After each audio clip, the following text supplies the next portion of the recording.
ఇప్పుడు మనము శ్రీమద్ భగవద్గీత 13వ అధ్యాయము క్షేత్రజ్ఞ విభాగ యోగంలోని 33వ శ్లోకం యొక్క భావాన్ని తెలుసుకుంటాము. యదా సర్వగతం సౌక్ష్మాత్ ఆకాశం నోపలిప్యతే సర్వత్రావస్థితో దేహే తదాత్మానోపలిప్యతే. ఈ శ్లోకం యొక్క భావం ఏమనగా, సర్వత్రా వ్యాపించియున్న ఆకాశము సూక్ష్మ మగుట వలన ఏ విధముగా మలినపడదో అలాగే అన్ని దేహములలో వ్యాపించి ఉన్న ఆత్మ కూడా మలినపడదు.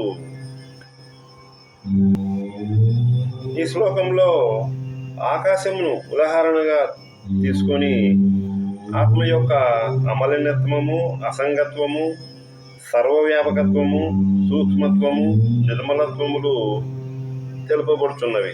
అనగా ఇక్కడ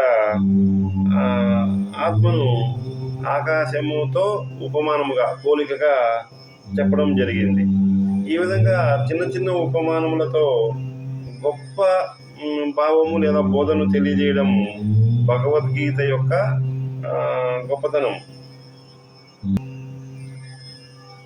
ఆకాశం అనగా ఖాళీ ప్రదేశము. ఇది బురదలో కూడా ఉంటుంది. బురదలో కూడా ఖాళీ బుడగలు ఏర్పడుతూ ఉంటాయి. అయితే బురదతో ఇది ఎటువంటి సంబంధం లేకుండా కూడా ఉంటుంది.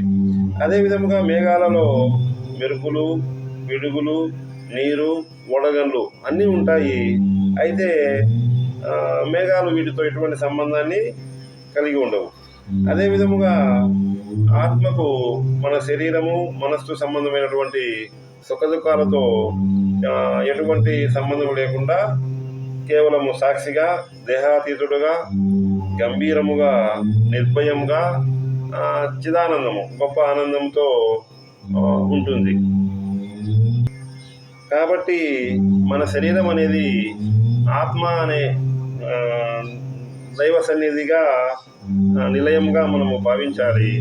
అందువలన మనము ఈ శరీరముతో ఎటువంటి పాపములు చేయకుండా ఆత్మను పవిత్రంగా ఉంచవలసిన అవసరము ఉన్నది. ఈ శరీరంలోని పంచకోశములలో మనము వెదకి భగవంతుని కనుగొనవచ్చును. రాజగోడలు, ఇనుప ఊచల కంటే మన యొక్క ఊహలు, తలపులు, ఆలోచనలు చాలా సూక్ష్మమైనవి. ఆకాశము వీటికంటే సూక్ష్మమైనది. ఇటువంటి సూక్ష్మత్వము ఆత్మకు కూడా ఉన్నది. ఎవరైనా కలలో ఒకరిని హత్య చేసినప్పుడు అది మెలకువలో ఉన్న పురుషునికి ఎటువంటి శిక్షలు వేయరు.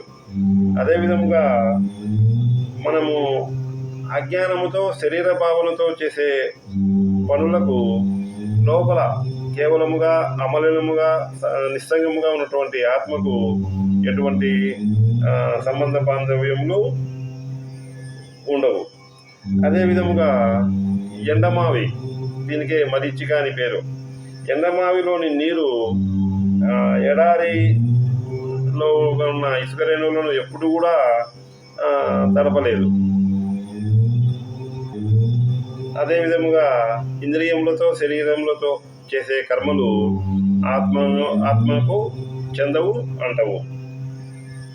ఈ సత్యాన్ని గ్రహించకపోవడం వలన మరియు మనము అన్నిదా గ్రహించడం వలన మనకు ఈ బహుళ ప్రపంచము ఏర్పడింది, కనపడుతూ ఉంది.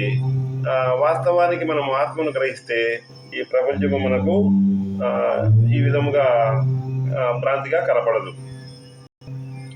అతి సూక్ష్మమైనటువంటి అణువు లోపల మరియు అణువుల మధ్యలో కూడా ఖాళీ ప్రదేశము అనగా ఆకాశం అనేది ఉండి తీరుతుంది. ఈ విశ్వమంతా కూడా ఒక పెద్ద ఖాళీ ప్రదేశము. దీనిలో భౌతిక పదార్థము అనగా మన కంటికి కనపడే ప్రకృతి చాలా చిన్నది లేదా తక్కువ అని చెప్పవచ్చును.